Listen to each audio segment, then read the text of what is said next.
আসলে শেখ হাসিনার এখনো আতঙ্ক কাটেনি।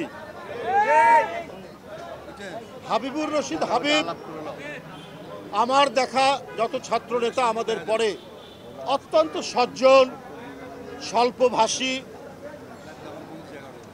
এক কথায় বলতে গেলে খুবই ভদ্র একটি ছেলে, আবার সংগ্রামী ছেলে। অন্যায়ের বিরুদ্ধে প্রতিবাদের তার কণ্ঠের যে আওয়াজ, এই আওয়াজ কখনো ম্লান হয়নি, ক্ষীণ হয়নি।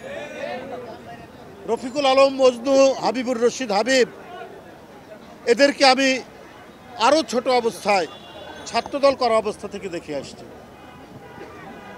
এদের ঠিকানা আকাশের নিচে, আলো বাতাসের নিচে কম হয়, এদের ঠিকানা বেশি হয় লাল দেওয়ালের মাঝখানে, অর্থাৎ কারাগারের মধ্যে।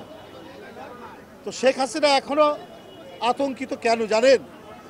শেখ হাসিনা এখনো আতঙ্কিত এই জন্য, সে তো জানে জনগণ তাকে ভোট দেয়নি, 97% ভোটার ভোট দেয়নি।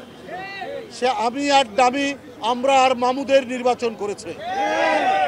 এই যে অবৈধ নির্বাচন, এই যে অবৈধ সরকার, এইটা তো চোরাবালির উপর দাঁড়িয়ে আছে। যে কোনো সময় এই তার যে গদি, তার যে চেয়ার, এটা বালির মধ্যে ডুবে যেতে পারে। এই কারণেই হাবিবুর রশিদ হাবিবদেরকে, মজদুদেরকে, আব্দুল কাদের ভূঁইয়া জুয়েলকে, হাবিবুর নবী খান সোহেলকে,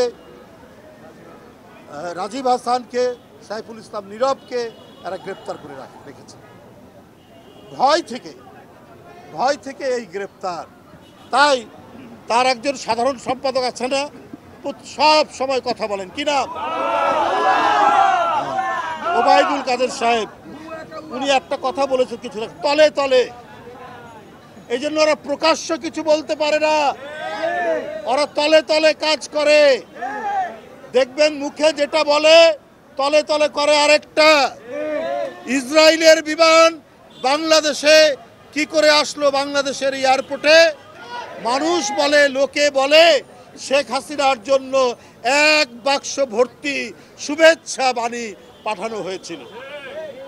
তার কি গোপন সম্পর্ক, কি তলে তলে সম্পর্ক, প্রধানমন্ত্রী আপনার কাছে জানতে চায়।